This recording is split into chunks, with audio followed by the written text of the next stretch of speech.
irmãos, irmãs, né? É com grande alegria que a gente está aqui mais uma vez para falar um pouquinho sobre essa doutrina tão abençoadora, né? Tão reconfortante em nossas vidas, não é mesmo? E nesse mês de setembro a gente tem essa tarefa de trazer às casas, né? Trazer às vidas de vocês um pouquinho da palavra de Jesus a respeito da valorização da vida. E quando eu recebi o cronograma, confesso que eu fiquei um pouco assustada com o tema que me coube. Mais desafios são para serem vencidos, não é mesmo? E o meu tema é a missão da família em defesa da vida. Eu fiquei pensando assim, aparentemente um tema simples, né? Mas ao mesmo tempo um tema que me deixou bastante preocupada, porque a gente precisa ter o cuidado de dizer aquilo que a gente realmente acredita, né? Paulo Freire, ele fala que a gente tem que aproximar ao máximo a nossa fala da nossa vivência. E realmente, né, eu tenho que trazer aqui aquilo que eu acredito e aquilo que eu já consigo ou que eu estou buscando para a minha vida. Então vamos dar início. Quando eu comecei a pensar nesse tema, o que eu ia fazer, me veio à mente um versículo que me chama muita atenção há muitos anos, que ele se encontra lá no livro de Timóteo, na Bíblia, né? Lá em 1 Timóteo, livro de Timóteo, capítulo 5, verso 8, e ele diz assim, eu vou resumir, né? Ele diz assim, aquele que não cuida dos seus, não é digno de cuidar dos meus.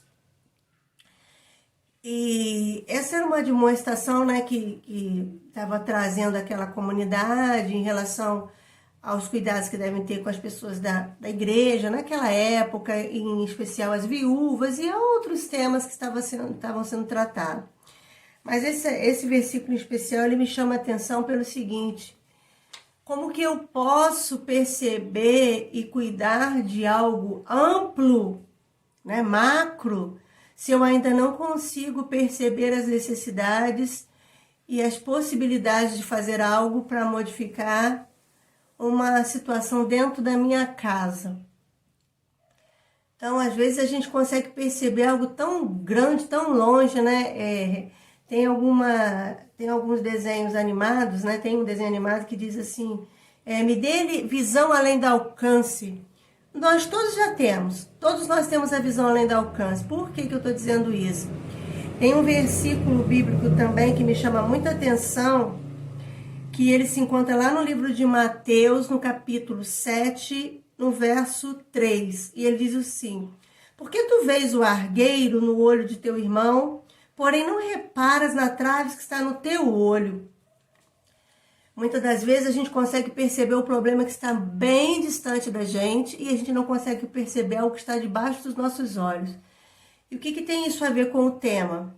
Que muitas das vezes a gente está, nossa, o filho de fulano não está se comportando bem, nossa, o filho de fulano não está bem, está acontecendo alguma coisa. Ele precisa de algum cuidado, ele precisa disso, nossa, o esposo de fulano, a esposa de fulano.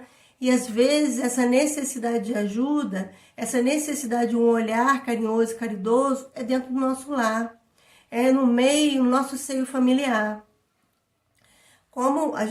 Eu gosto muito de uma fala do apóstolo Paulo, né, que ele diz o seguinte, a tudo dai graça, que a gente aprenda a ter gratidão em todas as questões. Esse momento que a gente está vivendo, desde março de 2020, né, tem sido assim, apesar de todas as dificuldades, tem sido uma possibilidade da gente perceber a nossa família, a gente trabalhar essa missão em defesa da vida na nossa casa. Porque por mais que a vida da gente tenha passado por algumas turbulências, às vezes turbulências assim pesadas, algumas perdas assim irreparáveis, a gente está tendo a possibilidade de perceber quem são os que vivem conosco. Quem somos nós dentro desse contexto familiar? De que maneira eu posso contribuir com a minha família? Como que eu posso perceber o meu familiar? Como que eu posso me perceber? Quantos de nós não parávamos para se olhar, para se analisar, para se autoavaliar, até para se autoexaminar fisicamente? Porque a gente vivia naquela turbulência toda, no automático, né? E a gente não se percebia. Às vezes a gente não tinha hábitos tão comuns que era, de repente, olhar para o outro, sorrir durante uma refeição, brincar com o filho, ou dar atenção a um companheiro, uma companheira, um irmão, seja um pai ou uma mãe. E a gente, de alguma forma, está tendo essa possibilidade. E a gente perceber o nosso familiar, perceber aqueles que estão conosco. Por que eu retorno agora a dizer, aquele que não cuida dos seus não é digno de cuidar dos meus? Eu preciso ter um olhar diferenciado para o meu filho, para os meus companheiros, né, de jornada que estão caminhando dentro da minha casa, meu esposo, um irmão, uma irmã, a minha mãe, o meu pai, um tio, alguém que mora no meu seio familiar e que precisa do meu cuidado, da minha atenção. E às vezes eu consigo perceber algo longínquo, essa visão além do alcance, porque o que eu tenho que alcançar inicialmente é a minha família. E muitas das vezes eu não consigo perceber esse familiar. Eu não consigo perceber a dor e a necessidade dessa pessoa. E às vezes a gente passa por situações e fala assim, gente, eu não percebi. A gente percebeu sim. Às vezes a gente deixou a coisa seguir. Né? A gente não se atentou para os sinais, mas existem sinais. Jesus mesmo disse que a gente precisa aguçar a nossa visão, estar atento aos sinais. Sinal de um filho, sinal de um pai, de uma mãe. Eu poderia vir aqui e dizer assim, mãe, pai, fique atento aos vossos filhos. Mas eu também digo assim, filhos, atentai aos vossos pais. Como que é difícil a gente trabalhar essa questão familiar em relação aos nossos pais nesse momento de pandemia. Até porque é difícil chamar a atenção, muitas das vezes, colocar uma certa regra. É difícil, ninguém vai dizer que é fácil colocar regra. Para um filho, um adolescente, uma criança, é difícil, né? Quem disser que é fácil, eu vou tirar o chapéu e vou pedir ajuda a ele. Porque a gente tem que ter a humildade de dizer que muitas das vezes é difícil.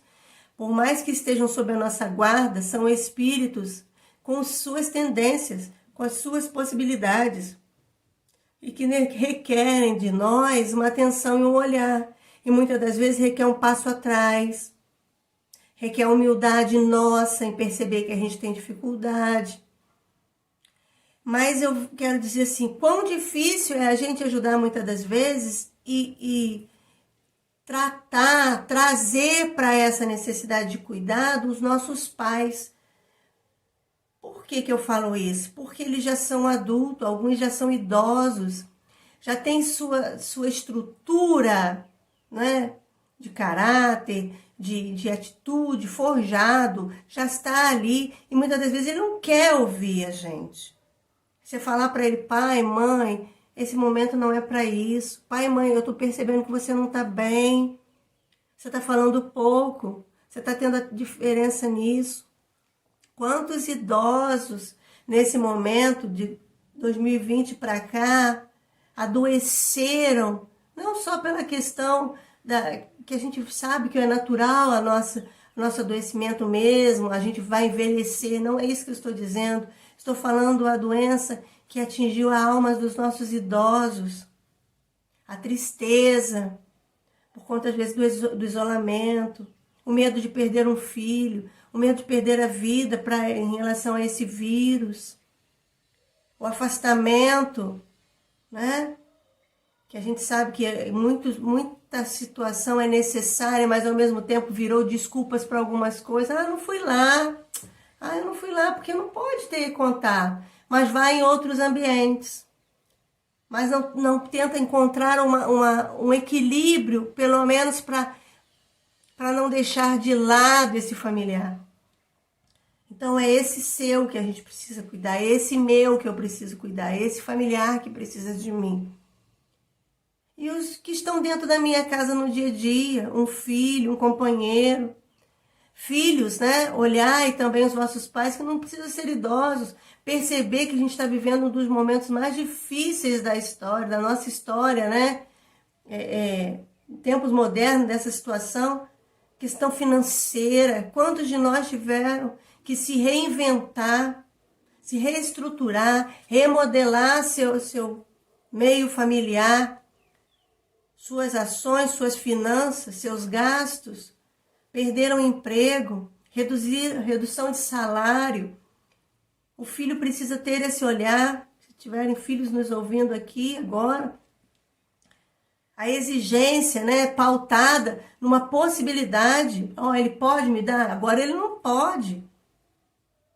E quantos dos nossos, vamos dizer assim, pais responsáveis por lares estão entrando em total desespero porque já não conseguem dar o que davam aos seus familiares.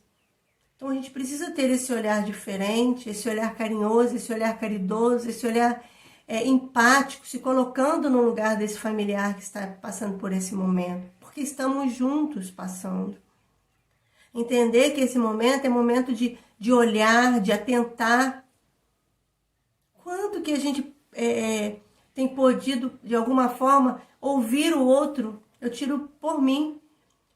Eu sempre trabalhei fora, e correria, e vários horários, manhã, tarde, noite, a refeição sempre foi na correria. Filho falando, enquanto ele falava eu comia, enquanto ele falava eu escovava um dente, e aí, ou então por mensagem deixava, ou então bilhetinhos, porque a vida era corrida, e é corrida. E agora, às vezes, eu paro e penso assim, caramba, quanto tempo muitas das vezes a gente perde, quantas coisas a gente não percebe. Eu não percebia que ele tinha esse hábito, que agora eu estou podendo perceber. Essa tendência, eu preciso de alguma forma buscar meios de podar. Eu preciso ajudar. Epa, isso aí não tá legal. Mas eu sempre fui assim. Mas eu estou percebendo, eu estou tendo a possibilidade de perceber agora. Tenhamos a humildade de perceber. Não deu antes, agora eu estou percebendo. Vamos ajudar, vamos, equilíbrio aí. Vamos dar um freio nisso, vamos colocar um freio nisso. Então a gente precisa ter esse olhar mais aguçado ao nosso familiar. Porque estamos todos passando por momentos extremamente delicados. Estamos todos vivendo um momento em que as nossas dores, as nossas fragilidades estão afloradas. E perceber que é momento da gente cuidar um do outro, buscar o cuidado do outro, ter a humildade de dizer assim, eu não estou bem, eu estou precisando do seu cuidado. A gente não vai estar forte todo dia. A gente não vai garantir ao outro o que ele quer sempre. E tá tudo bem, não deu. Se perdoar. Quão importante, porque o laço familiar, o seio familiar é um lugar dito como perdão. Porque às vezes a gente precisa se perdoar naquele ambiente, porque a gente... mas ele está agindo dessa forma, foi falha minha. Muitas das vezes a gente não percebeu naquele momento, mas se perdoe. E se for possível, refaça. Dê um passo atrás e refaça o caminho. Mas sem culpa. Responsabilidade sim, culpa não. Gentilezas dentro do nosso lar, conosco e com o outro. Muitas das vezes a gente se fere para ser gentil com o outro. Quantos de nós aceitamos a grosseria de um companheiro, a deselegância de um filho, a crítica desnecessária de um pai ou de uma mãe, existem críticas que não são necessárias. Existem críticas que poderiam ser tratadas de outra forma. Isso é fato, me perdoem. Às vezes a pessoa já está frágil e a gente aceita. É necessário que a gente se perceba e se olhe, muitas das vezes, com um olhar de caridade. Existe uma fala de André Luiz que diz o seguinte: use a gentileza, mas de modo especial dentro da sua própria casa. E às vezes dentro da sua própria casa física, com você. Eu preciso me olhar com esse olhar piedoso, gentil, e eu às vezes não me olho. Eu falo como Rosana, muitas das vezes eu não me olho. Às vezes eu extrapolo na paciência com A, com B, mas eu não me olho com esse olhar de paciência e gentileza. E eu preciso trabalhar isso em mim. Experimente atender os familiares como você trata as visitas. Isso é um exercício difícil. A gente tenta, cai, mas é necessário que a gente não desista.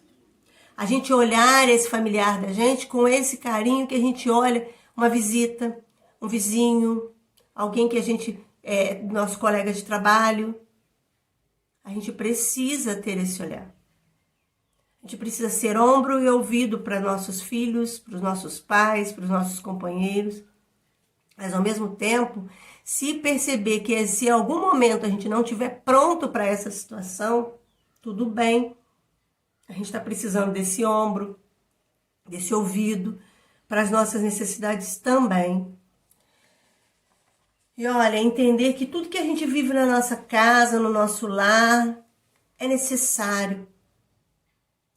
Porque olha lá no livro de Romanos, capítulo 8, 28, né? Diz o seguinte: todas as coisas cooperam para o bem daqueles que amam a Deus. Se Deus estiver vivo no seu coração, nas suas ações, nos seus pensamentos, todas as dificuldades, necessidades, possibilidades vão trazer benefício. Vão te aprimorar de alguma forma. Equilíbrio. Precisamos, nesse momento, trabalhar o perdão e o equilíbrio. Trabalhar a nossa mente para a gente suportar as dificuldades, as privações que cada um de nós está vivendo, seja material, seja uma privação moral, seja uma privação espiritual, seja ela qual for. Muitas das vezes a gente está se privando de algo, até por um desequilíbrio emocional. A gente não está percebendo, mas a gente se perdoar é necessário. Não deu hoje, amanhã eu tento de novo. E se eu não estiver pronta para tentar amanhã, eu vou tentar em algum momento. Meu joelho está machucado, espera sarar, daqui a pouquinho eu levanto. Se eu cair de novo, tudo bem, cair de novo. Mas a gente precisa se olhar em família, com carinho. Perceber o valor que o outro tem. Perceber que algumas coisas a gente tem que dizer pro outro: ei, não dá para ser assim não. Ei, você não falou legal da forma como que você disse comigo, não foi legal. Ter essa liberdade, mas e ter esse cuidado com você, de dizer assim: eu não preciso ouvir isso. Às vezes dói, às vezes é difícil, às vezes você precisa dizer pro outro: vem cá, sabe aquela hora que você falou aquilo para mim? Você alterou sua voz? Tinha necessidade? Precisava ser daquela forma? Ah, precisava ser daquela forma? Se você acha que precisava, repense. Pois eu acho que eu não precisava ouvir daquela forma. Eu deixo aqui o meu registro para você, para o seu familiar na hora, que eu não precisava ouvir daquela forma. Mas que a gente tenha o olhar, que a gente se coloque nessa posição. De se ver, muitas das vezes, como a pessoa que precisa do cuidado, mas também cuidar do outro. Se nós cuidarmos uns dos outros, fica menos pesado e a caminhada se torna um pouquinho mais leve. Então, eu desejo aqui a vocês, né, esse equilíbrio, esse olhar caridoso, piedoso, gentil dentro do seu seio familiar, e que a gente se entenda e se possibilite viver em família da forma que a gente gosta de viver no ambiente de trabalho, da forma que a gente trata o outro lá fora, tá bom? E um beijo no coração de todos vocês. Até a próxima oportunidade.